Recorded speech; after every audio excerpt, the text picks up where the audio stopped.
Barak Yahweh, Barakatha, Yahweh Barakatha, Yahweh, Barakatha, Yahweh Ba Hashem, Rakah, Kodash, the honors to the apostles, the elders.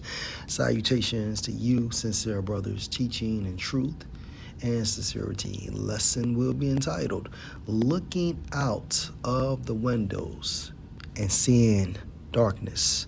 Lord will, you are edified.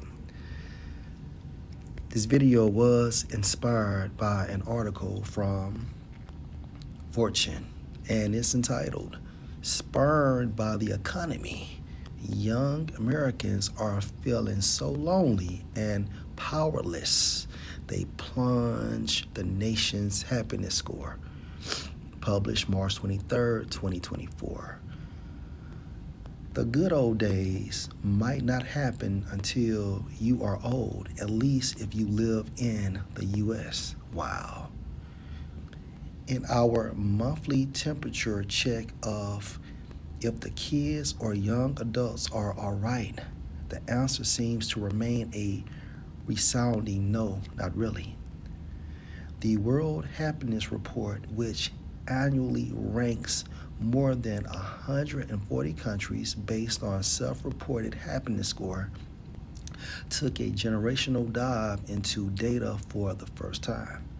The authors found young people tend to be the happiest in most regions, but that pattern doesn't hold for the youth in 4 English-speaking countries, including the US, Canada, Australia, and New Zealand.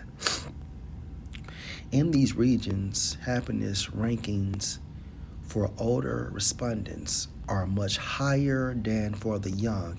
In America, young adults are so bummed out that it's driven down the national average ranking. This year, the U.S. dropped out of the top 20 ranking in happiness for the first time since the report began a little more than a decade ago. Adults across all ages in the nation reported lower scores, but the youth appeared to be most dejected. Baby boomers are having a relative blast playing bingo and yelling out Jeopardy answers, as the U.S. ranked number 10 for those 60 and older. But the country plummets to number 62 for those under 30. Now, this is supposed to be the so-called future, right?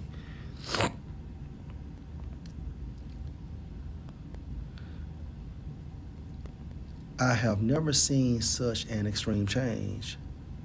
John H., a co-author of the report and professor at the Vancouver School of Economics, told the New York Times. When speaking about the inverted youth and elder happiness scores, this has all happened in the last 10 years and is mainly in the English language countries. There isn't this drop in the world as a whole. Part of what might be happening can be attributed to the loneliness epidemic, as younger generations report heightened isolation after the fill in the blank. Millennial loneliness was almost double that of those born before 1965 in the 4 countries where young people was not as happy as their older peers. Even so, the report finds that in reality, millennials actually have more frequent social connections than boomers. Meanwhile, the young adults in the transition countries of Central and Eastern Europe are much happier than older generations. The biggest divide is in Croatia. The authors note many of the elders there bear the most scars from the early 1990s wars and genocide following the breakup of the former Yugoslavia. And that's pretty much it. Just more so how young Americans are feeling so lonely and powerless, they plunge the nation's happiness score. Okay, so you have individuals going to school, and when they get out of school, they can't afford decent living. Okay? Now, at one time, a bachelor's, when you had a so-called bachelor's degree, okay, that was enough to sustain you. But as time moved forward, especially around the mid 2000s, a master level degree was needed. Now, with that being said, okay, when it's time to pay back that loan, more than likely, you're up to like 40, 50, 60, and 70,000. It just depends on your focus as far as um, your um, your field of study in college. And you have people now competing, trying to find jobs. And at the same time frame, when these kids get these jobs, it's still not enough to sustain them. They have to do side hustles in order to, or they have to use side hustles as a supplement in order to maintain their households. Okay, so of course, college is all nothing but a scam. But at the end of the day, this is all prophecy, right? Because according to Ecclesiastes chapter 12 and 3, in the days when the keepers of the house shall tremble, your economists, and the strong men shall bow themselves, and the grinders cease because they are few, and those that look out of the windows be darkened, right? So we have young Americans saying that they are feeling lonely and powerless, and that their happiness, okay, has plunged. And the reason why is because they are not enjoying life. And part of that is because of their low income situations. Okay? So again, let's go back. And those that look out of the windows be darkened, meaning what? Your future is hopeless.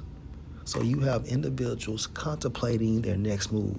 Should I go back to school? And attain a master or a doctoral degree? Or should I just change my major as a whole? What else can I do to supplement my income to provide only for me? And think about those individuals, okay, that have families, such as a wife and 2 kids and a dog. You still got car notes, house notes, okay, insurances, food, utilities, okay? So this alone is enough to have an individual feeling depressed and anxious about their next move. And the door shall be shut in the streets when the sound of the grinding is low, and he shall rise up at the voice of the bird, and the daughters of music shall be brought low. Okay, so we are coming into some bad times. And best believe these bad times also promote what? Criminal activity. Okay? Because now people are in that go-get it mindset, by any means mindset. Okay, as another way to supplement for what they don't have.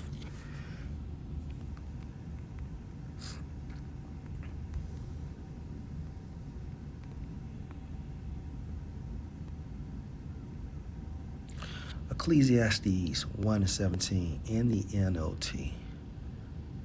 So I set out to learn everything from wisdom to madness and folly, but I learned firsthand that pursuing all this is like chasing the wind.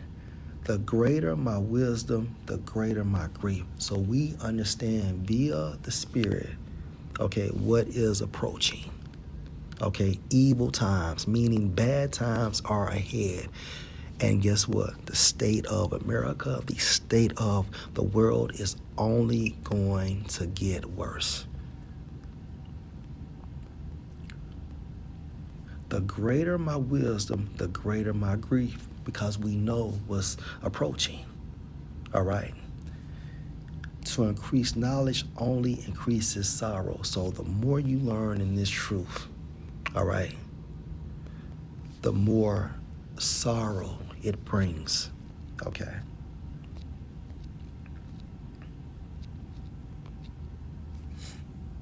Let's go to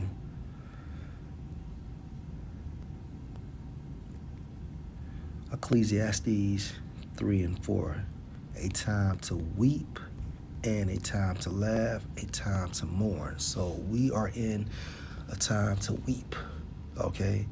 We are in a time frame to mourn.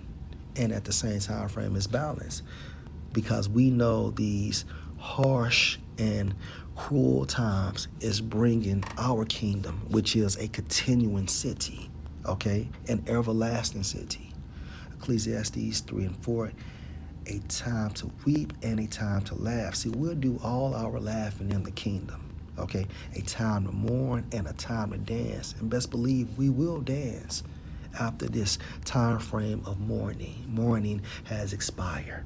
And only Yahweh Shai can bring an end to this hell, okay?